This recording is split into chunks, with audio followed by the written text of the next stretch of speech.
Hello student, जय हिंद। स्वागत है आप सभी का M wife defence YouTube channel पर। मैं हूं दीपेंद्र प्रताप सिंह।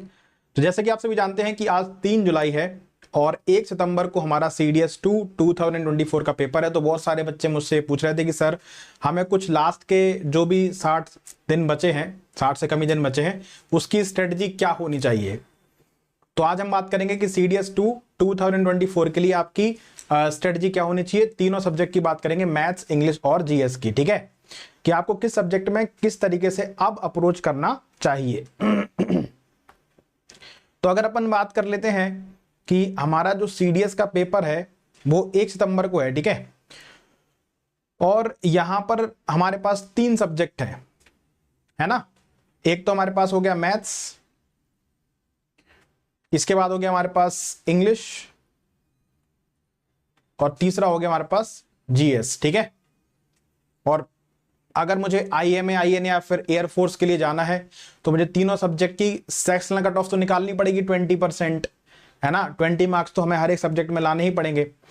अब मैथ्स के लिए अगर आप देखा जाए तो मैथ्स में हमारे पास जो स्कोरिंग टॉपिक है वो आपके एडवांस मैथ्स है ना। जैसे आपका ज्योमेट्री हो गया, ठीक है, इसके बाद आपका मेंसुरेशन हो गया। तो आपको ये पता करना पड़ेगा कि भाई मैथ्स के अंदर कौन कौन से टॉपिक से सबसे ज्यादा क्वेश्चन हमारे पेपर में आते हैं। ज्योमेट्री, मेंसुरेशन, ट्रिगो, एलजेब्रा, है ना, और इसके बाद नंबर सिस्टम। ये जो चैप्टर हैं इन पर हमें ज्यादा से ज्यादा फोकस करना पड़ेगा, क्योंकि यहां से जो, और ऐसा नहीं है कि केवल इन पर ही करना है, जो अरिथमेटिक के टॉपिक्स हैं उनको भी छोड़ना नहीं है ना। क्योंकि अरिथमेटिक हमारा सेक्शनल कट ऑफ 20 मार्क्स दिला सकता है बड़े आराम से। जैसे अपन ने CDS1 2024 में देखा कि जो अरिथमेटिक था वो बड़ा आसान था, यानी कि हम वहां से अपना जो सेक्शनल कट ऑफ है वो निकाल सकते हैं। और फिर स्कोर अगर हमें करना है 60 to 70 मार्क्स अगर मुझे लाने हैं मैथ्स के अंदर, ठीक है, तो मुझे एडवांस मैथ्स पर भी पकड़ करनी पड़ेगी। अब इसको पढ़ते कैसे हैं, एडवांस मैथ्स को आप कैसे पढ़िए। ठीक है, देखो, अगर आप ज्योमेट्री से स्टार्ट कर रहे हैं तो ज्योमेट्री की बात जस्ट बात पढ़िए मेंसुरेशन, क्योंकि अगर आप ज्योमेट्री ढंग से पढ़ते हैं तो 2D जो मेंसुरेशन पढ़ने की आपको जरूरत ही नहीं पड़ेगी। आपको केवल 3D पढ़ना पड़ेगा, यानी कि आपको सिलेंडर, कोन, फ्रस्टम, है ना, क्यूब, क्यूबॉइड, स्फीयर, हेमीस्फीयर, यही पढ़ना पड़ेगा। अगर आप ज्योमेट्री ढंग से करते हैं तो फिर आपको रेक्टेंगल की 2D वाली पढ़ने की जरूरत नहीं पड़ेगी, स्क्वायर अलग से पढ़ने की जरूरत नहीं पड़ेगी, है ना। और इसके बाद अगर आप ट्रिग्नोमेट्री से स्टार्ट कर रहे हैं तो ट्रिगो के बाद एलजेब्रा पढ़िए, क्योंकि बहुत सारी ऐसी प्रॉपर्टीज हैं एलजेब्रा की जो ट्रिग्नोमेट्री में अप्लाई होती हैं, और ट्रिग्नोमेट्री की बहुत सारी प्रॉपर्टी हैं जो एलजेब्रा में अप्लाई होती हैं। तो इन दोनों को एक साथ पढ़ो अगर स्टार्ट कर रहे हो पढ़ाई करना, ठीक है। और ज्योमेट्री और मेंसुरेशन को एक साथ पढ़िए। नंबर सिस्टम को आप कहीं से भी पढ़ लो, ठीक है, इतना वास्ट है नंबर सिस्टम, और ये पूरे मैथ्स में आपकी हेल्प करेगा। ट्रिग्नोमेट्री में भी, एलजेब्रा में भी, मेंसुरेशन में भी, ज्योमेट्री में भी, सब जगह, अरिथमेटिक, सब जगह आपकी हेल्प करेगा नंबर सिस्टम, ठीक है ना। तो फोकस आपको रखना पड़ेगा एडवांस मैथ्स पर, लेकिन अरिथमेटिक को भी हल्के में नहीं लेना है, और टारगेट करना है कि भाई 60-70 CDS के पेपर के अंदर बहुत अच्छा स्कोर माना जाता है मैथ्स के अंदर, ठीक है ना। फिर इसके बाद बात कर लेते हैं भाई इंग्लिश की। अब देखो मैथ्स के अंदर क्या करना, जैसे मान लीजिए आपने परसेंटेज चैप्टर पढ़ा अरिथमेटिक का, ठीक है, तो परसेंटेज की जो क्लास है, आप उसके जो भी आपके PDF के क्वेश्चंस हैं, है ना, जो आपको क्लास में पढ़ाया गया उसको कर लीजिए। और इसके साथ साथ आप जो भी प्रीवियस ईयर है परसेंटेज के 2000, अगर हम 15 से भी कर लेते हैं, 15 से लेकर के 24 तक, है ना, या फिर छोड़ दीजिए 2020 से 24 तक ही कर लो आप। कई कई बच्चे तो 2011 से भी करते हैं, तो अगर आप 2011 से करने बैठोगे तो 2011 से 2024, है ना, हर साल 2 पेपर, कितने सारे पेपर आपको देखने को मिल जाएंगे। अगर हम लास्ट 4 ईयर्स ही बात कर लेते हैं, लास्ट 4 ईयर्स ही बात कर लेते हैं, तो CDS के अंदर एक साल में 2 बार CDS का पेपर होता है, और एक क्वेश्चन में 100, एक पेपर में 100 क्वेश्चन होते हैं, और 100 इंटू 2 यानी कि 200 क्वेश्चन हो गए एक साल में। तो 4 साल में 800 क्वेश्चन आपको मिल गए, ठीक है। 800 क्वेश्चन जब आप मैथ्स के सॉल्व कर लोगे, वो भी UPSC के, CDS के, और ऐसा नहीं है कि इनको केवल एक बार सॉल्व करना है, कम से कम इनको 3 से 4 बार सॉल्व कर लो, जब तक कि आप इनमें बोर ना हो जाओ कि यार ये सवाल तो कितने बार कर लिया, देख के ही सॉल्व हो जाता है। तो ऐसी आपको प्रैक्टिस करनी है मैथ्स के अंदर, ठीक है, कि पहले तो कॉन्सेप्ट बना लीजिए, कॉन्सेप्ट बन गए हो तो फिर इसके बाद प्रैक्टिस स्टार्ट कर दो। कैसी? एक प्रैक्टिस होती है टॉपिक वाइज, टॉपिक वाइज करो आप प्रीवियस ईयर क्वेश्चंस और एक प्रैक्टिस करो आप मिक्स प्रैक्टिस, ठीक है। और मिक्स प्रैक्टिस के लिए आप डेली मेरे साथ जुड़ सकते हैं सुबह 10 बजे M5 अचीव के CDS CAPF NDA वाले यूट्यूब चैनल पर, ठीक है ना। तो ये सुबह 10 बजे डेली आपकी क्लास हो रही है मैथ्स की, इसमें आप मेरे साथ जुड़िए और यहां पर अपन लोग मिक्स प्रैक्टिस कर रहे हैं, ठीक है। तो ये मैथ्स की बात हो गई और इसके बाद आते हैं इंग्लिश पर, ठीक है। तो इंग्लिश में आप जानते हो कि दो सेक्शन होते हैं हमारे पास, एक तो होता है वोकैब और एक होता है हमारा ग्रामर, ठीक है। और कॉम्प्रिहेंशन अलग भी कर देते हैं, चलो कॉम्प्रिहेंशन को भी अलग कर देते हैं, ठीक है। तो 3 सेक्शन हो गए। वोकैब के लिए कुछ मत करो, आप अमित सर की क्लास देख लो सुबह जो 8 बजे होती है 8 AM वाली अमित सिसोदिया सर की क्लास, ठीक है। यूट्यूब पर ही देख लो आप, इससे काम चल जाएगा। ग्रामर की उनकी इसके जस्ट बाद होती है 9 बजे, आप वो क्लास देख लीजिए 9 AM वाली।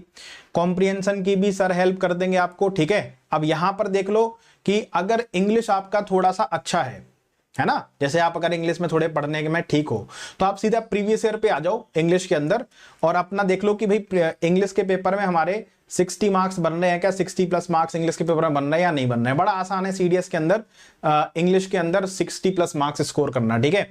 मेहनत होती है किसके अंदर, मैथ्स के अंदर, क्योंकि मैथ्स का पेपर लेंदी हो जाता है।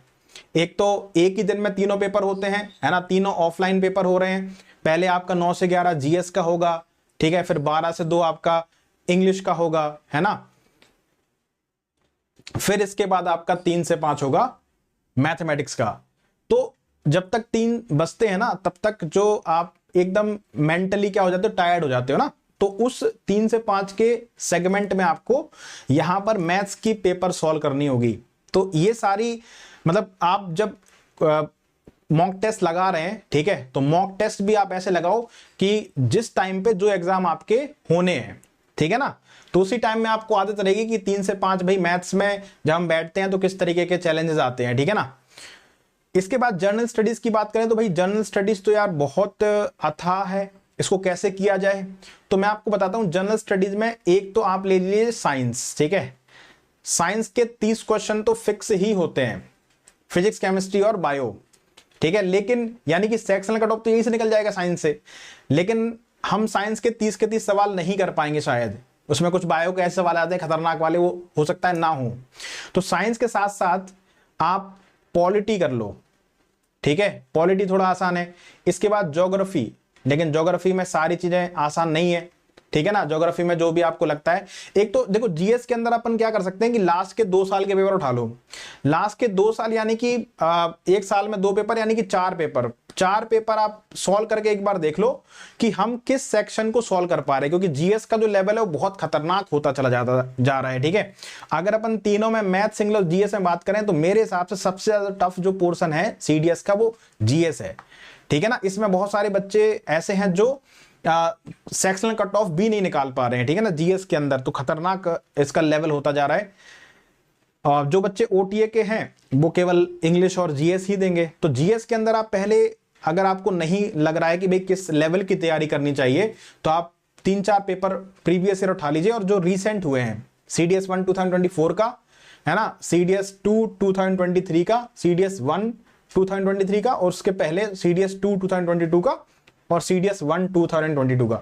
तो ये 4-5 पेपर जब आप सॉल्व कर लोगे तो इसमें आपको आइडिया लग जाएगा कि हम किस सेगमेंट में ज्यादा कंफर्टेबल हैं और किस सेगमेंट में हमें ज्यादा क्वेश्चन मिल रहे हैं, किस सेगमेंट में हमें मेहनत करके भी कोई फायदा नहीं है। जैसे अब हिस्ट्री में बच्चे लगे रहते हैं,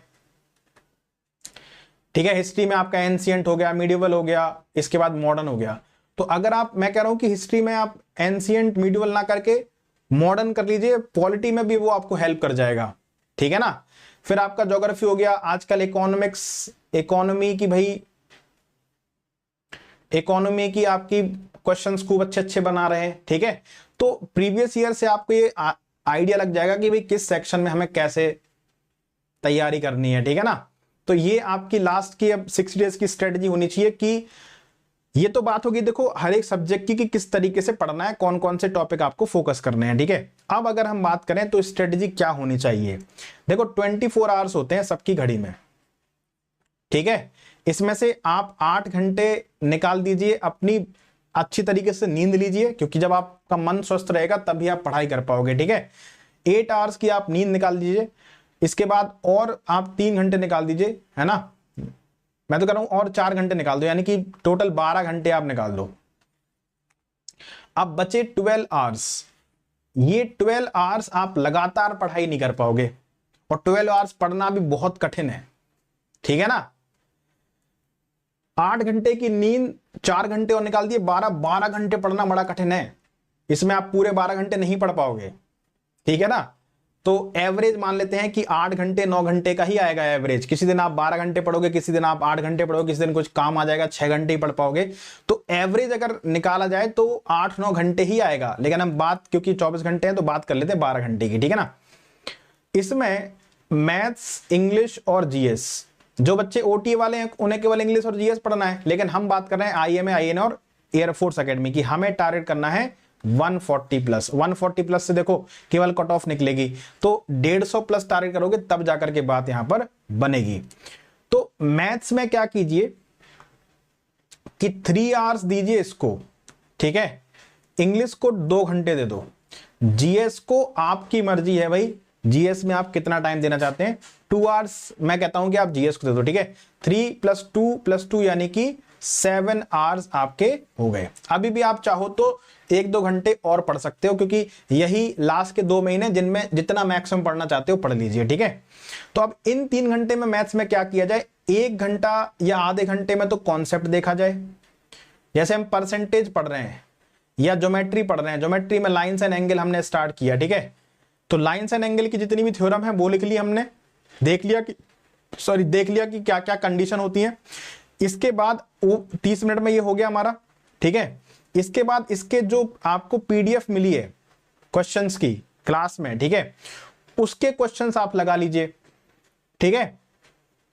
मान लीजिए 1 घंटे आप वो क्वेश्चन लगाते हो, तो 1 घंटा और 30 में 1.5 घंटा हो गया, और बाकी के जो 1.5 घंटा है उसमें आप इसके प्रीवियस ईयर क्वेश्चन भी निपटा दीजिए, ठीक है। प्रीवियस ईयर क्वेश्चन निपटा दो। इसके बाद इंग्लिश में भी सेम काम करो कि भाई 2 घंटे हैं तो 30 मिनट्स हमने वोकैब कर ली, ठीक है, और 30 मिनट्स हमने जो भी कॉन्सेप्ट हैं, जो भी हम लगाने वाले हैं, नाउन, प्रोनाउन, है ना, क्लोज चेस्ट, जो भी लगाने वाले हैं उसका कॉन्सेप्ट पढ़ लिया। और 1 घंटा जो है उस हमने प्रीवियस ईयर क्वेश्चन जो इसके सॉल्व कर लिए, जो भी हम टॉपिक पढ़ रहे थे। अब जनरल स्टडीज पर आ जाते हैं। तो जनरल स्टडीज में हमारे पास बहुत सारे सब्जेक्ट हैं, तो अब बांट लो कि भाई यहां पर 2 घंटे की जगह हम 4 घंटे पढ़ लेंगे जनरल स्टडीज, है ना, या 3 घंटे पढ़ लेंगे। तो आधा 40 मिनट आपने ज्योग्राफी पढ़ लिया, 40 मिनट आपने पॉलिटी पढ़ लिया, 40 मिनट आपने साइंस पढ़ लिया, है ना। तो इस तरीके से आप डिवाइड कर लो, और 1 घंटा यहां पर भी निकालो जिससे आप प्रीवियस ईयर क्वेश्चन इसके साथ साथ सॉल्व कर पाओ, ठीक है।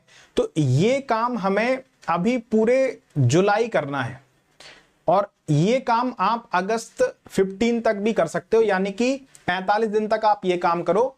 और इसके बाद जो लास्ट के 15 दिन रह जाएं, लास्ट के 15 डेज, उसमें डेली आपको मॉक टेस्ट लगाना स्टार्ट कर देना है। डेली एक मॉक टेस्ट। मॉक टेस्ट में क्या होगा कि आपको मिक्स क्वेश्चंस मिलते जाएंगे, और आपकी प्रैक्टिस वहां से सबसे अच्छी होती है। सबसे अच्छी प्रैक्टिस आपकी मॉक टेस्ट से होती है, सारा कुछ रिवाइज हो जाता है, ठीक है ना। तो डेली मॉक टेस्ट, एक आपका मैथ्स का, एक आपका इंग्लिश का, और एक आपका जीएस का। तब तक आप अपना सब कुछ रिवाइज कर लो। 45 दिन है आपके पास, सब कुछ रिवीजन कर लो, और लास्ट के 15 दिन केवल और केवल क्या लगाओ, मॉक टेस्ट। क्योंकि practice makes a man as well as women perfect, ठीक है ना। तो ये हमारी स्ट्रेटेजी होनी चाहिए। 24 घंटों में हम कितने घंटे यूटिलाइज करते हैं, है ना, वो है। और बाकी आपको मैंने बता दिया कि सुबह 10 बजे आपकी मैथ्स की वाईटी क्लास होती है, आप इससे कर सकते हो, ठीक है। फिर मैं कुछ दिन बाद सैटरडे को मैराथन भी होती है, वो मैराथन में टॉपिक वाइज करा दूंगा आपको, कि जैसे परसेंटेज की क्लास कर ली एक दिन, उस दिन सारे ही परसेंटेज के प्रीवियस ईयर क्वेश्चन निपटा दिए, है ना। प्रॉफिट एंड लॉस की क्लास करी, उस दिन प्रॉफिट एंड लॉस के सारे प्रीवियस ईयर निपटा दिए। तो ऐसी लंबी लंबी क्लासेस में भी आपको करा दूंगा, ठीक है। तो मैथ्स की आपको वाईटी क्लासेस मिक्स भी मिल जाएगी प्रैक्टिस, और टॉपिक वाइज भी आपको मैराथन बड़ी बड़ी मिल जाएंगी। सेम कंडीशन इंग्लिश की मैंने आपको बता दी, सुबह 8 बजे होती है वोकैब, 9 बजे आपका होता है ग्रामर वाला पोर्शन, ठीक है। जनरल स्टडीज की जो क्लास होती है वो होती है 11 बजे, 11 AM। तो 8, 9, 10 और 11, ठीक है। तो ये भी आप ये, लेकिन उस पढ़ाई में आप इंक्लूड मत करना, ये आपकी सेल्फ स्टडी है। 12 घंटे में से अगर आप 4 घंटे यूट्यूब पे निकाल रहे हो तो 8 घंटे आपके पास फिर भी बच जाएंगे। मैं तो 7 घंटे की बात कर रहा था, आई बात समझ में? तो ये मैनेज आपको करना है कि भाई इधर से टाइम बचाना है, कैसे क्या करना है कि अब, और देखो पढ़ने का भी क्या होता है, जैसे मान लीजिए आप सुबह सुबह क्या किया आपने, सुबह सुबह आपने जीएस पढ़ लिया जब मन लग रहा था बढ़िया पढ़ने में। एक तो सुबह जल्दी उठने की आदत डालो, ठीक है, और क्योंकि आप फौज में जाने वाले हो, आर्मी में जाने वाले हो, ठीक है, एयरफोर्स में जाने वाले हो, नेवी ज्वाइन करने वाले हो, तो आपकी तो आदत बन जाएगी वही कि सुबह आप जाओ, जॉगिंग वॉगिंग करो, अपना थोड़ा शरीर बनाओ। एसएसबी में भी वो काम आएगा उस टाइम पे, ठीक है, जीटीओ वगैरह में। और फिर आप बढ़िया तरीके से पढ़ना स्टार्ट कीजिए। फिर इसके बाद दोपहर में जब खाना खाने के बाद एक बढ़िया सी नींद लीजिए आधे घंटे की, 45 मिनट की। उसके बाद जो आपको रिफ्रेशमेंट आएगा वो अलग ही लेवल का होगा। उसके बाद बैठ जाओ मैथ्स लगाने के लिए, जब बोर हो तब मैथ्स लगाओ, ठीक है। और मैथ्स में जैसे सवाल आना बंद हो जाए तो फ्रस्ट्रेट मत हो, कोई और सब्जेक्ट पढ़ना स्टार्ट करो और फिर से मैथ्स को रिज्यूम कर लो, ठीक है ना। इस तरीके से पढ़ाई स्टार्ट करो। मैथ्स में स्टार्ट करो उस चैप्टर से जो आपका सबसे ज्यादा स्ट्रांग है, ताकि आपका इंटरेस्ट बना रहे और मोटिवेशन आपको लगातार मिलता रहे, ठीक है ना। तो ये है आपकी लास्ट 60 डेज की स्ट्रेटजी। और जो बच्चे हमारा कोई कोर्स परचेज करना चाहते हैं M5 के एप्लीकेशन पर, वो अगर अभी परचेज करना चाहते हैं तो कर लीजिए। अनलॉक 20 ये कोड है जिससे आपको 20% ऑफ मिल जाएगा ऑन एनुअल कोर्सेज, और इसकी जो वैलिडिटी है वो आपकी 9 जुलाई तक है। 9 जुलाई तक आप इसको लगा सकते हो, ठीक है। बाकी अगर आप हमारे टेलीग्राम ग्रुप से नहीं जुड़े हैं तो जुड़ जाइए, टेलीग्राम की लिंक आपको डिस्क्रिप्शन में मिल जाएगी, ठीक है। ताकि टेलीग्राम पर जुड़ने से ये होगा कि आपको सारे सेशंस के नोटिफिकेशन मिल जाएंगे, आपको मतलब नोटिफिकेशन आ जाएगा तो फिर वो क्लास मिस नहीं होगी, ठीक है ना। चलिए मिलते हैं डेली 10 बजे। टेक केयर, बाय, जय हिंद।